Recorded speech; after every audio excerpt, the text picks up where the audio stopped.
Today we're going to look at an extraordinary endgame. There's no other way to describe it. This was a game played in the 1960 Teams Championship by a Russian woman called Larissa Wolpert, who is playing, and she's white, and she's a international woman grandmaster. She's a master.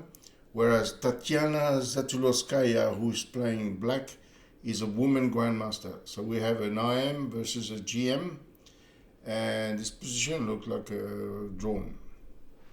Well, a little bit of background on Larissa Wolpert, who's a woman who died in 2017, aged 91. She was a doctor in philology, but she was also a composer, a chess composer. And of course, when you're a composer, it means you don't start off as a composer, you start as a solver of studies.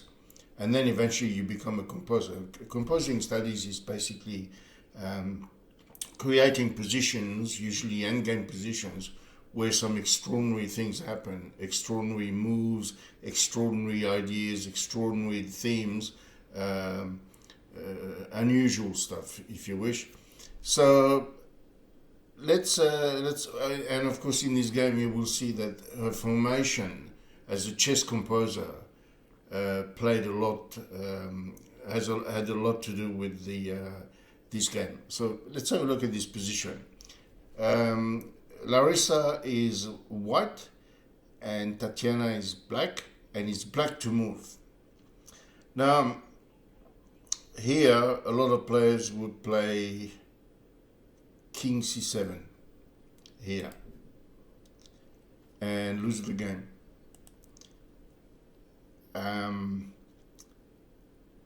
Tatiana plays King to E7, which is the best move in this position. Now, you can have a look at King C7 instead, so playing King C7 here. And then we have King D5, King D7, and then G5. F takes G5, of course you're not going to take with the rook pawn because this one would queen. King takes E5, King E7, King F5, King E8, the best move, to be able to, when the king comes in here, you're able to oppose. It's interesting to see that, of course, instead of playing King E8, of course this is a blunder, and the game is lost. So we get back to King E8, and we have King F6. As mentioned previously, she opposes. But then you have E5, which actually breaks the opposition between the two kings. So king has to go to G8, and then the king exploits that by going to E7, King G7, E6. F takes E6, king takes, King G8, and you can see that that game is lost. Anything loses, but King F8, King G6, King E7, you take and you win. Or after King E6, you play, say, a move like King here, and then quite simply this: the king goes there, and this king goes here, and will pick up both pawns, and a very easy endgame. So in the initial position, she played King E7, followed by King D5, and then the best move here is not King D5, which will eventually transpose into another similar position we saw before, but the best move is King F8. And here, you probably could spend a lot of time on this position trying to guess the best move, and not find it, because the best move in this position is king c6. There's a theme of distant opposition that we're gonna resolve very soon. So after king c6, the best move here is king g7.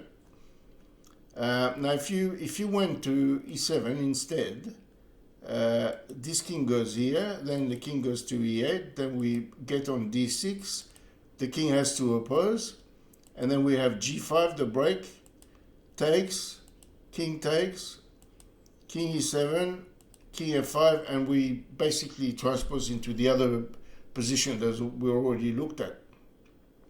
So king g7, after king c6, king g7 is the best move. Then we have a most extraordinary continuation leading to a win for white. King c7, not king d5. King c7 is the distant opposition. You will see why. King h7, king d7, king h8, good moves. They're all good moves by black. g5. So after g5, there are many variations. Here she decides to take this way, which makes sense because now the pawn is stopped by the king. But also you have ideas of pushing here, maybe pushing here, and then it's 3 versus 2, and eventually one pawn will queen.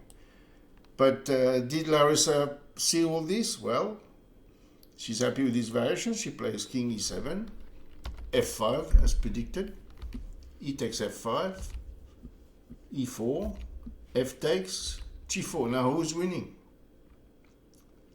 Well, you wouldn't believe it, but she takes here, g3, f6, g2, so she's obviously going to queen, so king here first, and now this. Now what's interesting is she has a queen first, and there's very little she can do about it. So after f7, king h7 to get out of the check, queen a1. So she wants to get in there and give a perpetual check. Is it a perpetual check? Queen f5 check. The king has to go there. Then we have e5 check. I mean, this involves incredible calculation. Check, king here, check, king here, check. Now check again, and now we cut the queen off. Now the queen wants to come here. King f5, what a brilliant move. Now if the queen gets here, we simply have a check exchanging the queens. So she plays the king on h8, which is not too bad.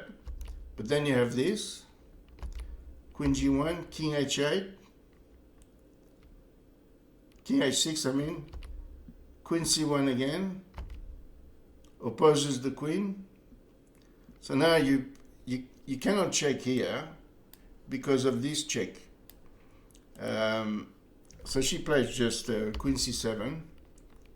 The queen goes to f6 with check. Queen g6 check.